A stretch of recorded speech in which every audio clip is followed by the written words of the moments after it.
Assalamualaikum warahmatullahi wabarakatuh. Halo semuanya, perkenalkan nama saya Rehan Habibi dengan NPM 220820101170. Kali ini saya akan mereview pertemuan pertama dari mata kuliah Tata Kelola Teknologi Informasi. Nah, di sini ada 5 konten yang akan saya bahas. Yang pertama adalah governance dan government. Kemudian ada IT governance dan IT management. Kemudian hubungan antara IT governance dengan business management. Kemudian yang keempat ada kenapa sih kita perlu mempelajari IT governance. Kemudian yang kelima ada glosarium. Nah, apa sih perbedaan dari governance dan government?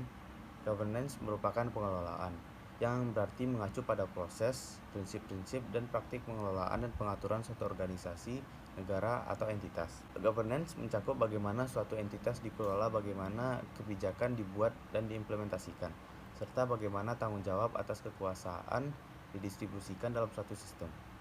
Kemudian governance dapat mencakup hal-hal seperti etika dalam pengambilan keputusan, akuntabilitas, transparansi, partisipasi publik, dan mekanisme pengawasan. Nah, kemudian ada government yang berarti pemerintah.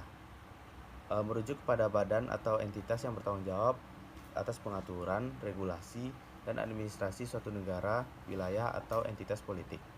Government adalah entitas formal yang terdiri dari lembaga-lembaga seperti eksekutif, seperti presiden atau perdana menteri. Dan kemudian legislatif atau seperti parlemen dan kongres.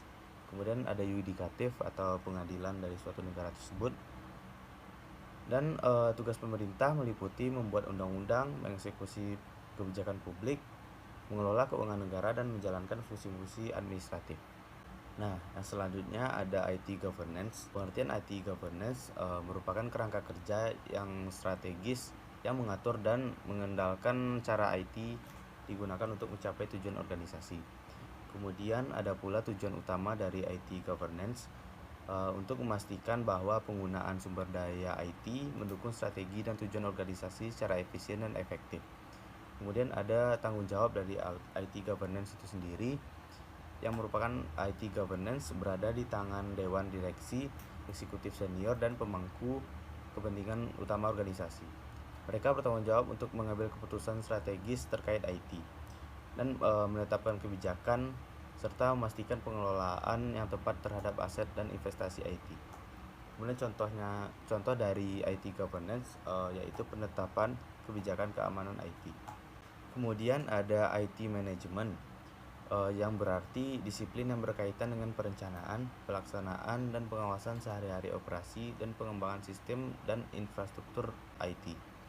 Dan tujuan utama dari IT management merupakan memastikan operasi teknologi informasi berjalan lancar dan efisien, pengembangan aplikasi yang sesuai, dukungan teknis yang memadai, serta pengelolaan aset dan infrastruktur IT.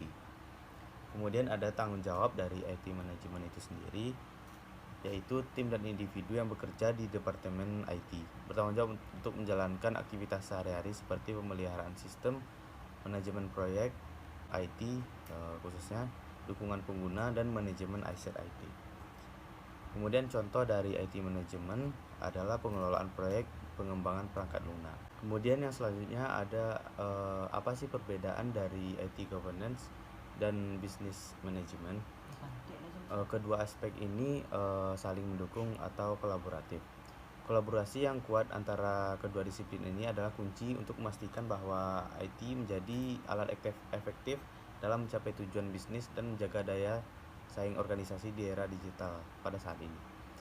IT governance bertujuan untuk memastikan bahwa penggunaan teknologi informasi mendukung dan selaras dengan strategi bisnis organisasi. Dan ini berarti teknologi informasi harus dirancang, diimplementasikan, dan dikelola sedemikian rupa sehingga mendukung pencapaian tujuan bisnis jangka pendek dan jangka panjang. Nah, kenapa sih kita harus mempelajari IT governance? Belajar IT governance penting karena dapat membantu organisasi mengelola aset teknologi informasi mereka dengan lebih baik. Kemudian meningkatkan efisiensi operasional, meminimalkan risiko, dan mencapai tujuan bisnis mereka. Nah, selain itu pemahaman tentang IT governance juga bermanfaat bagi profesional teknologi informasi untuk meningkatkan kompetensi dan peluang karir mereka. Dan ini ada beberapa alasan penting mengapa belajar IT governance. Yang pertama yaitu mendukung strategi bisnis. Yang kedua ada pengelolaan investasi teknologi informasi. Yang ketiga ada mengidentifikasi dan mengelola risiko IT. Kemudian meningkatkan keamanan informasi. Yang kelima ada mendorong akuntabilitas dan transparansi. Yang keenam ada memahami peraturan dan regulasi teknologi informasi. Kemudian yang ketujuh ada meningkatkan prospek karir kerja mereka. Kemudian ada memahami perubahan teknologi. Yang kesembilan meningkatkan layanan kepada pelanggan. Yang kesepuluh menghindari kegagalan proyek. Dan yang terakhir ada meningkatkan kinerja organisasi. Dan masih banyak alasan alasan penting lain kenapa kita harus mempelajari IT governance. Ini ada beberapa glosarium dalam tata kelola teknologi informasi. Yang pertama ada COBIT atau Control Objectives for Information and Related Technologies, yang merupakan suatu kerangka kerja yang digunakan untuk mengembangkan, menerapkan, memantau, dan meningkatkan tata kelola IT Departemen Pemasaran. Yang kedua ada IT Governance, yaitu pengelolaan teknologi informasi, yang merupakan sistem kerangka kerja dan praktik yang digunakan untuk mengelola dan mengatur teknologi informasi dalam organisasi.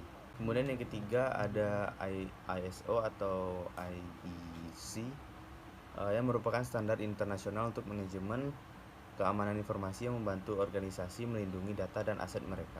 Kemudian yang keempat ada KPI, yaitu Key Performance Indicator, yang merupakan indikator utama yang digunakan untuk mengukur kinerja dan pencapaian tujuan dalam konteks tata kelola IT. Dan yang kelima ada cyber security, yang merupakan praktik dan teknologi yang digunakan untuk melindungi sistem dan data dari ancaman cyber. Kemudian juga ada digital governance, yang merupakan suatu kerangka kerja yang digunakan untuk mengembangkan, menerapkan, memantau, dan meningkatkan tata kelola IT Departemen Pemasaran. Kemudian ada risk management, yaitu proses identifikasi, penilaian, dan pengelolaan risiko terkait IT. Dan kemudian yang selanjutnya ada Information Technology Infrastructure Library, yaitu sekumpulan praktik terbaik untuk manajemen layanan IT yang mencakup pengelolaan proses, layanan, dan operasional IT. Kemudian juga ada IT Ethics, merupakan prinsip-prinsip etika yang berkaitan dengan penggunaan dan pengelolaan IT. Nah, selanjutnya ada Business Continuity Planning atau perencanaan keberlanjutan bisnis. Ini merupakan rencana untuk menjaga kontinuitas operasi dan bisnis dalam situasi darurat atau bencana. Sekian video review materi pertama dari mata kuliah Tata Kelola Teknologi Informasi yang dapat saya berikan. Mohon maaf jika ada kesalahan. Assalamualaikum warahmatullahi wabarakatuh.